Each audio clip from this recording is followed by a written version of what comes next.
This video is brought to you by Noom.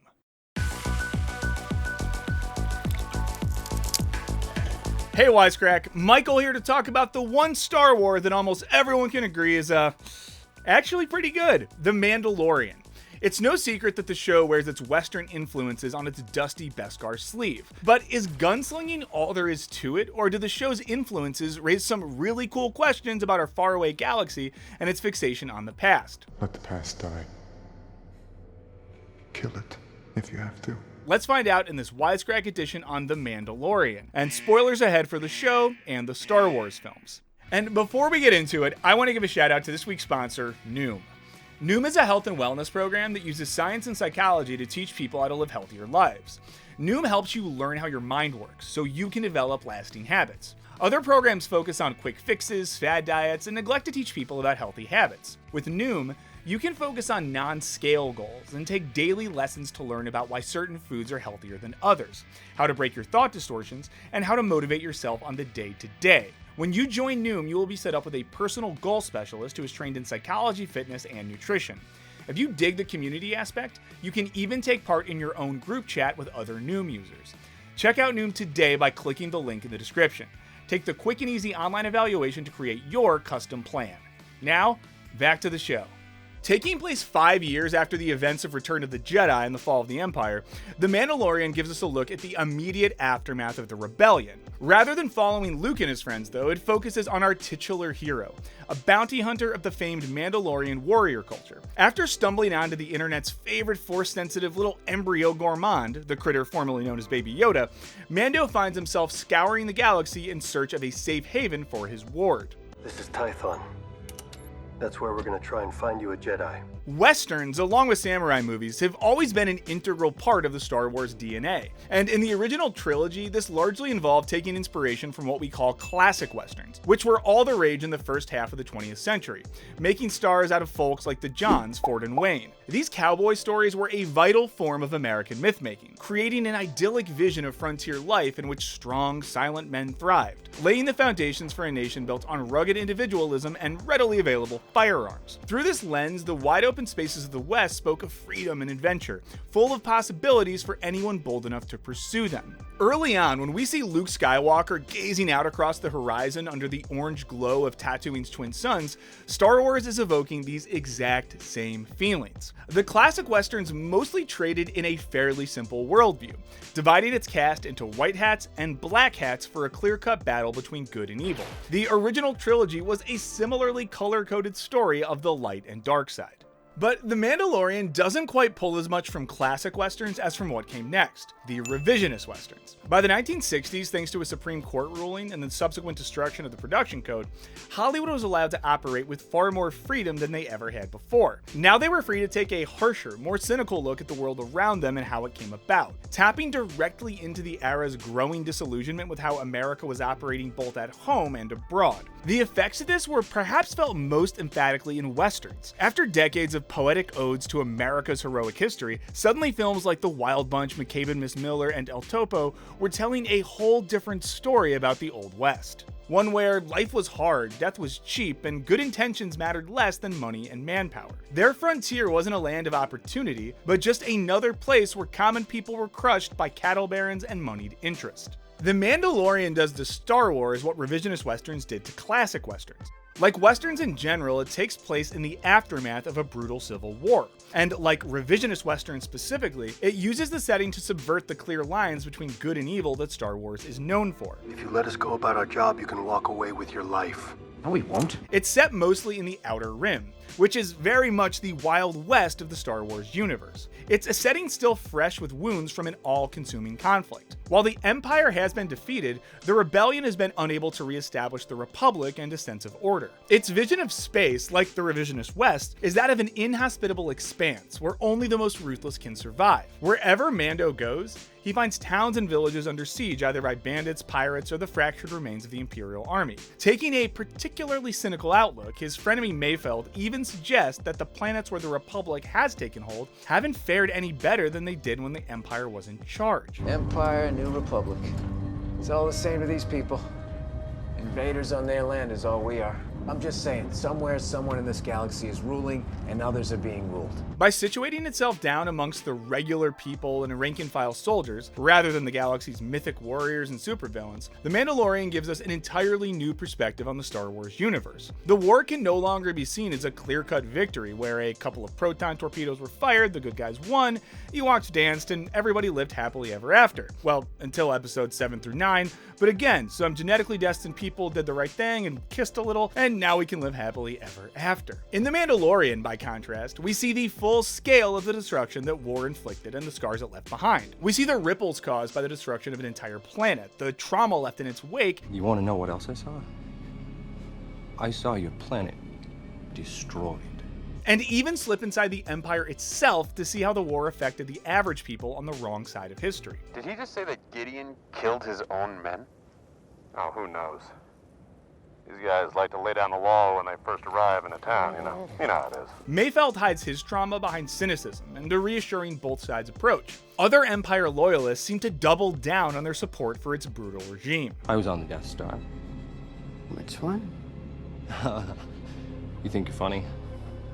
Do you know how many millions were killed on those bases? With the war behind them, people like Mando find themselves living in a sort of gap between history's grand narratives. They don't have the same sense of heroic destiny which guided people like Luke, who were born to bring balance to the Force. Instead, they just have to live in the disarray it left behind, cutting dirty deals and making hard calls just to survive from one day to the next. In its very first scene, the show tells us everything we need to know about how this life has shaped Mando. In a classic Wild West moment, he strides through the doors of a saloon and quickly finds himself in a brawl. When the shooting is over, we see that he is here to claim a bounty. Nothing more noble or romantic, just doing a job, which is his attitude towards most of life. He speaks little and draws fast, like one of Clint Eastwood's Western anti-heroes. He's here to claim his bounty and get out. I can bring you in warm, or I can bring you in cold. However, as a Mandalorian, our protagonist isn't quite as mercenary as many of the characters we encounter. He has a sense of honor, a clear code of conduct, and a fierce loyalty to those he considers his people. Creed matters more to Mando than anything. We even see him willing to sacrifice his life rather than exposing his face. Try it and I'll kill you. It is forbidden. No living thing has seen me without my helmet since I swore the creed. In contrast, those he fights with are usually motivated purely by money and power, using the mad scramble of the galaxy's outer rim to line their pockets as best they can before some authority finally takes over. There's a similar dynamic at play in films like The Magnificent Seven and High Plains Drifter, as various landowners and gangsters shoot it out for control over the area's resources, knowing full well that civilization, often represented by an expanding railroad or telegraph line, would soon spread over the West and take them all under a centralized power, which just leaves figures like Mando, relics of an age that is basically past and is quickly being forgotten, clinging to the values of the past. I'm a Mandalorian. Weapons are part of my religion. Like The Mandalorian, revisionist westerns were largely about the struggle to reckon with our past, often telling stories of the end of the West, as characters like the Wild Bunch struggle to find a place in a world that was rapidly outgrowing them. Mando's rigidity over all things Mandalorian often makes it harder for him to survive in the Outer Rim, from drawing him into instant conflict with the likes of Boba Fett and Cobb Vanth over the right to wear Mandalorian armor, to the various scenarios his journey throws at him where the precise literal meaning of his creed's tenets is put to the test. Even someone as devout as Mando is forced to accept that noble intentions won't be enough to survive in the harshest parts of the galaxy. Seems to me like your rules start to change when you get desperate. I mean, look at you. You said you couldn't take your helmet off, and now you got a stormtrooper one on, so what's the rule? Is it that you can't take off your Mando helmet or you can't show your face? Because there is a difference. And beyond the practical difficulties which life inside a metal suit causes, Mando's armored lifestyle also affects him on a psychological level. His Beskar helmet, while saving his life on no small number of occasions, also forms an emotional barrier that makes it harder for him to connect with characters like Omera. This stoic ideal of masculinity was championed by classic westerns, with the characters played by Gary Cooper and John Wayne still used today as a go-to reference for the strong, silent type. Whatever happened to Gary Cooper, the strong, silent type? And while The Mandalorian gets lots of mileage out of watching Mando wordlessly kicking ass in a similar way, it makes a point of acknowledging the emotional damage which this isolated way of life inflicts in the process. I'm not sad. Yes, you are. I'm a nurse droid.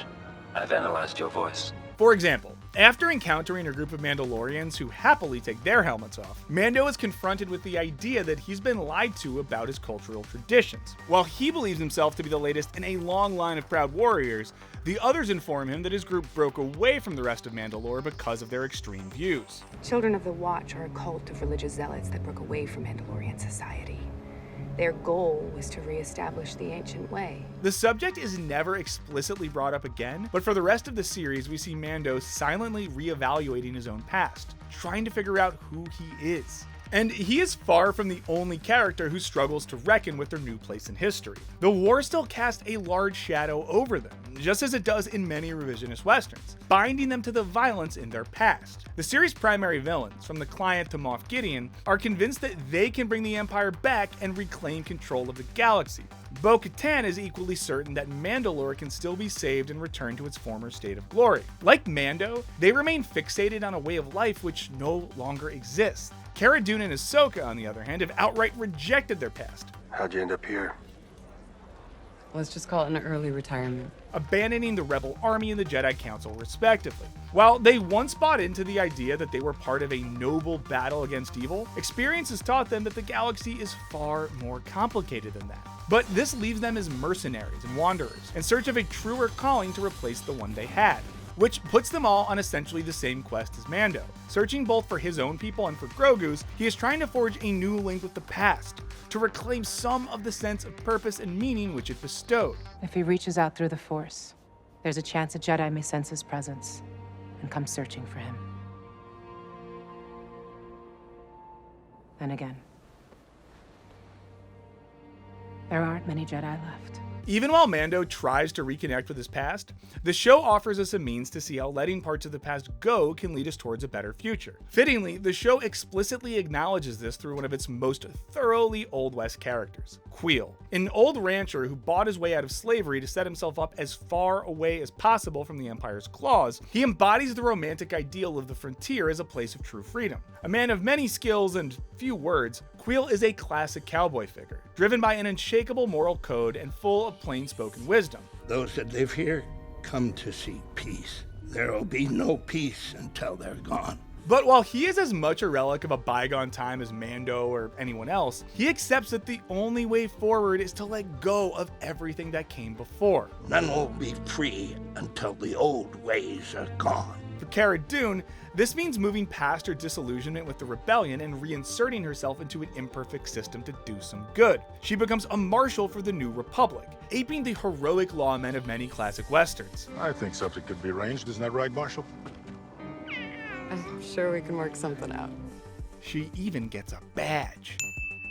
For Mayfeld, on the other hand, it means shedding the protective layer of cynicism and picking a side. Because while it may be true that the galaxy won't be saved in one glorious battle, being part of the fight is still important. His redemptive moment actually comes during what seems like an allusion to the Wild Bunch, Sam Peckinpah's revered End of the West tale. Just like the protagonist of that film, Mayfeld finds himself face to face with someone monstrous. He uses the opportunity to put a laser-shaped hole in him, even though it jeopardizes his own chance of escape. But unlike the Wild Bunch, Mayfeld's tale doesn't end in a nihilistic hail of bullets. Instead, he and Mando are able to get away. The Mandalorian is not calling time on the Age of Heroes, just making room for a new kind of heroics. We all need to sleep at night.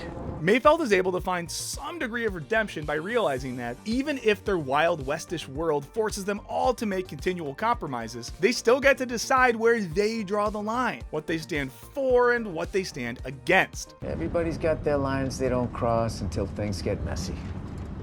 As far as I'm concerned, if you can make it through your day and still sleep at night, you're doing better than most. It's not as tidy or heroic as the valiant story of the Skywalker saga, or of the clearly defined creeds which Ahsoka and Mando are leaving behind. But it's also not a moral vacuum either. It's about forging a path of your own, rather than looking for one that was predestined. For Mando, this means finding something that can mean as much to him as his Mandalorian creed did, which he does with the little green man. The Mandalorian fits as snugly into the revisionist Western template as Boba Fett does into his old armor, because it is a tale of people left sifting through the ruins of a violent past, trying to find a way forward. The noble drifters of the Old West have always made for enticing heroes because of exactly this. They aren't superheroes trying to change the world, just people looking for meaning and a means of living in that world. In that way, whether they're fending off cattle rustlers in 19th century Texas or staring down a mudhorn on Arvala 7, they remain essentially relatable. Just like Mando and his crew,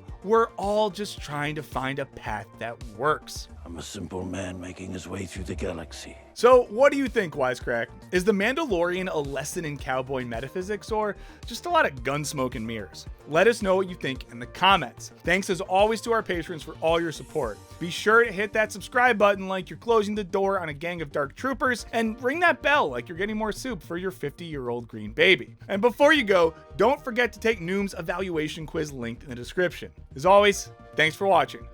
Later.